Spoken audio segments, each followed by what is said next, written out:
গাজীপুরে যৌথ বাহিনী অভিযান চালিয়ে আজমাইন হোসেন টুটুল নামের এক ইউপি সদস্যকে আটক করেছে। তার বাড়ি থেকে উদ্ধার করা হয়েছে একটি আগ্নেয়াস্ত্র, গুলি, দেশীয় অস্ত্রসহ বিভিন্ন ধরনের সরকারি প্রণোদনার বীজ, কম্বল ও সার।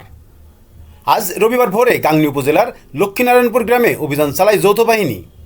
নিজে দেখুন, অন্যকে দেখাতে ভিডিওটি শেয়ার করে মিরর বিডির সাথেই থাকুন।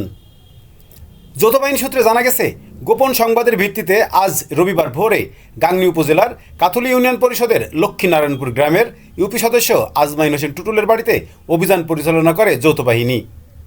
টুটুলের দেখানো মতে যৌথ বাহিনীর সদস্যরা ওই বাড়ির উঠানের পাশে রাখা ধনচা খুঁড়ির নিচ থেকে লাল ব্যাগে মোড়ানো একটি দেশীয় তৈরি ওয়ান শুটার গান, 2 রাউন্ড কার্তুজ উদ্ধার করে।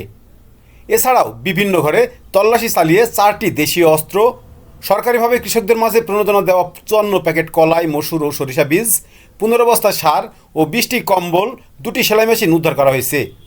এ ঘটনায় ইউপি সদস্য আজমাইন হোসেনের বিরুদ্ধে অবৈধ অস্ত্র মজুদ ও সরকারি সামগ্রী আত্মসাতের অভিযোগে মামলা দায়েরের শেষে আদালতের মাধ্যমে কারাগারে প্রেরণ করা হবে। এ ব্যাপারে যৌথ বাহিনী রাতে আটক ইউপি সদস্য ও ইউনিয়ন বিএনপির সাংগঠনিক সম্পাদক আজমাইন হোসেন জানিয়েছেন, বাড়ি থেকে পাওয়া বীজ ও সার কৃষকদের মাঝে দেওয়ার জন্য তিনি তার নিজ বাড়িতে রেখেছিলেন। কয়েকদিনের মধ্যেই তা কৃষকদের মাঝে সরবরাহ করবেন। এছাড়াও বাকি সারগুলো তার কৃষি জমিতে ব্যবহার করবেন।